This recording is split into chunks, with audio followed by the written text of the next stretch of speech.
My name's Nina Ginsberg and I'm an aid and development practitioner working in developing communities on education and health programs. And I'm working specifically now with NGOs that donate bicycles to rural African girls. I left high school and I was an athlete, so I went straight into biomechanics because that made sense to me. I dropped out after 2 years because hard science for me was difficult. It was too objective.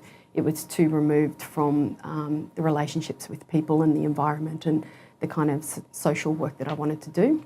So I didn't know what I wanted to do, so I went overseas and worked in businesses, went backpacking for 4 years and picked up jobs and ended up working in businesses to get skills in management, policy, report writing, and some of the really great fundamental basic skills that I still use now. And after I did that, I came back and I realised that I wanted to work in teaching.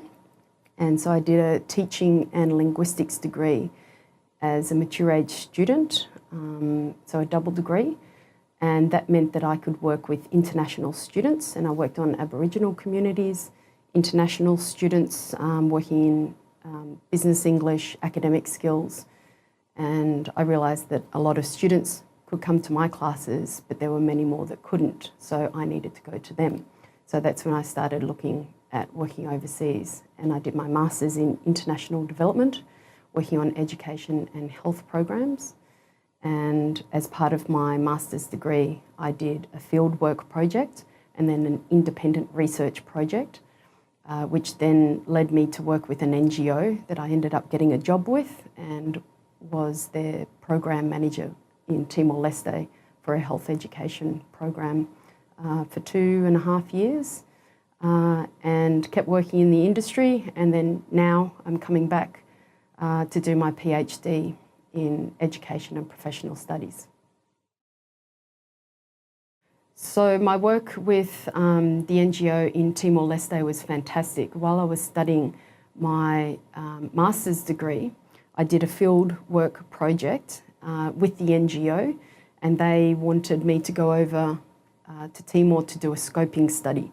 So this is where my research and academic skills could really shine.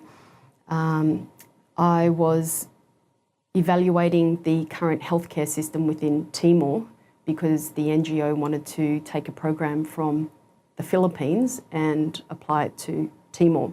So I had to look at the local context and see what was available, what needed to be changed and adapted. So there was a good fit.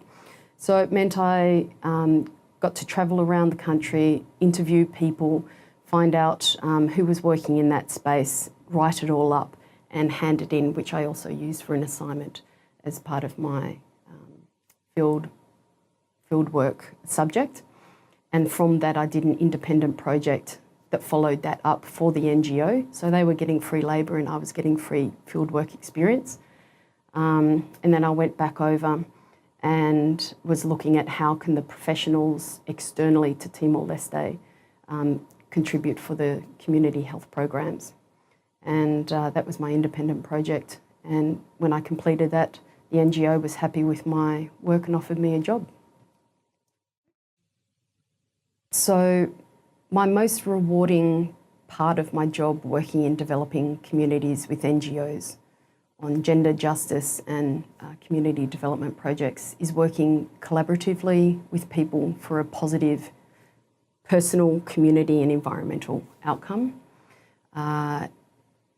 It's amazing when you ask questions of people, the answers that you get, and a valuable part of my work is not going in as an expert or someone who knows it or helping them, but going in and asking critical questions and really good questions and listening to the answers.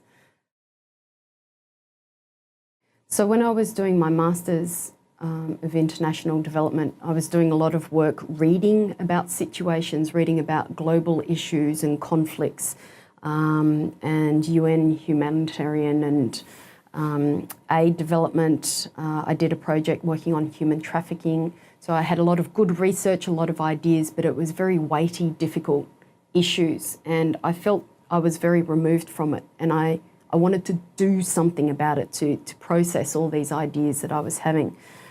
So that led me to my PhD, which is looking at NGOs that donate bicycles to rural African girls for greater access to education, specifically high school.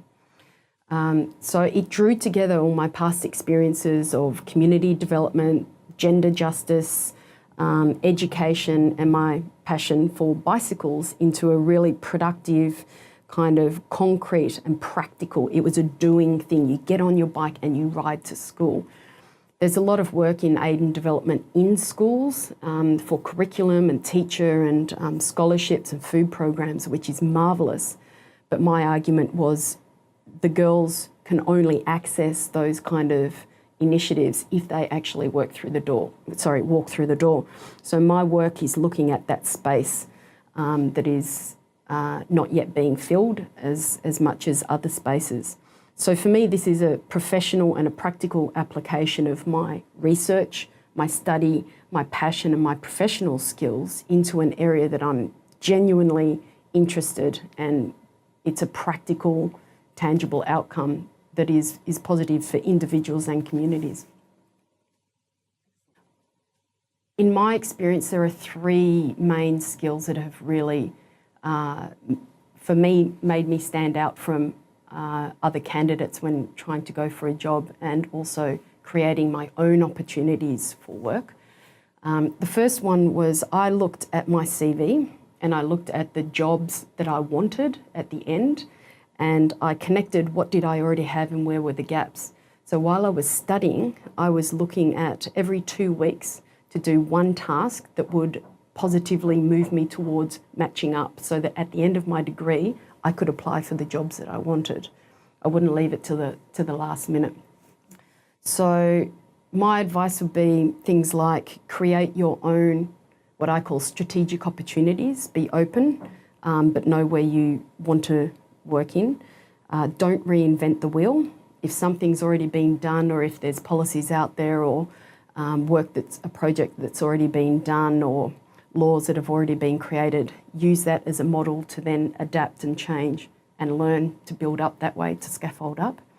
And the third thing is find a mentor, which I did. I contacted someone who I was really challenged and scared to contact them, and I asked them for a 20-minute interview as a student. And I went to meet them and I had a list of questions, and at the end I said, would you be interested in being my professional mentor? Can I meet you for 20 minutes every month just to touch base? And at the end of each meeting I would ask them, what kind of resources, can you give me 3 resources or things that you think I should be working on in the next month?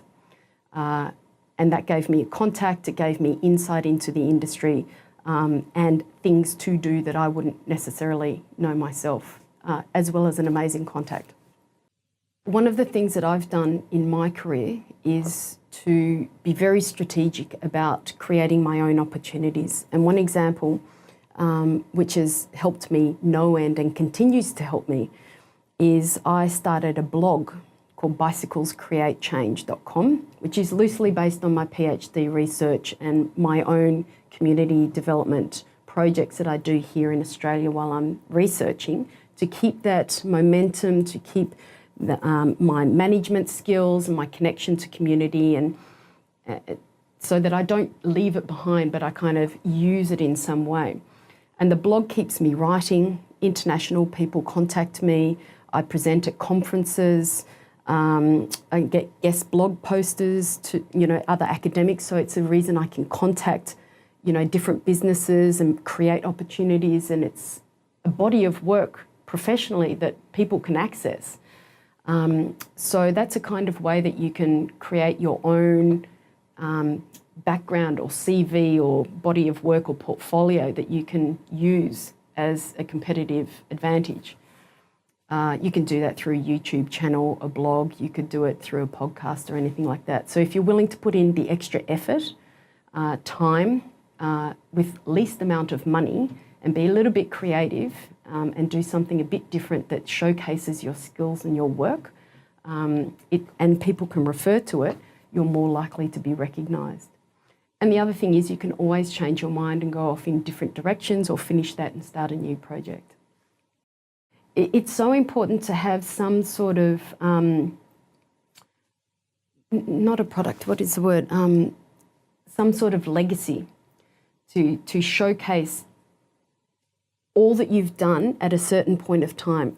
At the end of your bachelor studies, like to produce whether it's a report or to do a Vox Pop video or to do a photo essay or something like that, that you can put out into the world, that's always going to be there and people can refer back to it and see what you've done. And it's in the public sphere. So yeah, and not many people do that and share their work. Go on a TED Talks, you know, do something that other people don't normally do, but make it genuine, make it informative, keep it concise and tight, but make it interesting. Career journey? No, I wouldn't change anything about my career journey. I think having time for critical reflection about what you're doing, why you're doing it, and how you're doing it is essential, just to touch base and make sure that you're on the right pathway, and that it speaks to your heart and your head and your ethics and principles and what you hold dear. I think it's too easy to get into a job and kind of get streamlined, which I can see, you know, is useful for some, but to keep your motivation and your energy and your sanity, and to have real genuine gratitude and, how would I explain it? Real genuine gratitude and satisfaction in the work that you do. It needs to be more than a paycheck. It needs to be more than a job. It needs to be your life's work that you are proud of doing and that you want to get up in the morning and do.